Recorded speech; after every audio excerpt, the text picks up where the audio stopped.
누가 봐도 불륜이 맞았는데 갖고 있는 증거가 카카오톡 증거밖에 없었거든요. 남편이 상간녀를 상대로 자기야라고 얘기를 하고 있고요. 등이 파여져 있는 옷 같은 얘기를 하면서 딱 그 하루의 대화만 캡처가 돼서 증거로 제출이 됐던 사건이었어요. 1심에서는 당연히 부정행위지 라고 하면서 위자료를 선고를 했던 사건인데요.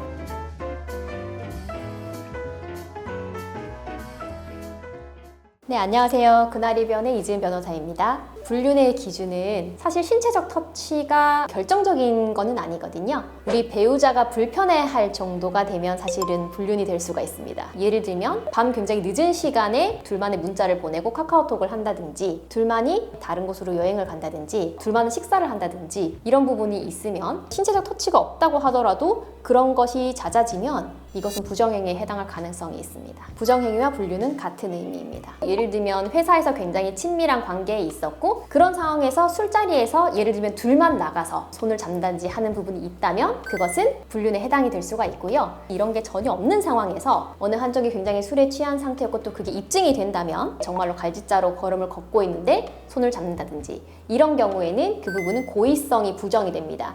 즉 내가 이 사람을 어떤 성적인 그런 불순한 의도로 손을 잡았다는 고의가 없을 수가 있어서 혹은 잡힌 쪽에서 알고 있으면서 잡혔다는 그런 게 없으면 부정행위에 해당되지 않을 가능성이 있습니다. 보통 남녀 사이에 친구가 있냐라는 논쟁들을 굉장히 많이 하잖아요. 그런데 법적으로는 인정이 되기가 조금 어려워요. 배우자가 가장 친한 친구여야지 배우자가 있는데도 왜 이성 친구가 가장 친한 친구가 돼야 되는지를 조금 의문을 가지고 있는 것 같기는 합니다. 그래서 실질적으로 법정에 갔을 때는 부정행위로 인정될 가능성도 있습니다. 우리는 잠자리를 하지 않았으니까 썸이에요 라고 얘기를 하지만 주변에서는 누가 봐도 데이트를 하는구나 라고 생각이 될 수가 있죠. 그런 경우에는 잠자리를 하지 않는다고 하더라도 부정행위가 인정이 될 수가 있고, 다만 성관계가 있었다는 것이 입증이 된다면 위자료의 액수가 차이가 나는 것입니다. 사실 재판부의 성향에 따라서도 조금 다른 것 같아요. 젊은 판사님들 같은 경우에는 개인주의나 이렇게 리버럴한 사상이 많으시기 때문에 부정행위를 조금 상당히 좁게 보는 경향이 있고요. 연령대가 있으신 판사님 같은 경우에는 그분을 많이 넓게 인정을 하시는 경우도 있는데, 사실 상간 사건은 고무줄 같다고 보시면 돼요. 결국은 판사가 개인적으로 보는 거랑 같잖아요. 그래서 재판부의 영향을 상당히 많이 받는 사건 중에 하나입니다. 오해하시는 것 중에 하나는 유부남, 유부녀인 줄 알고 만나야 되는 거예요. 우리 남편이나 아내랑 같이 모텔에 들어가는 걸 발견을 했다. 그러고 사진을 찍었다.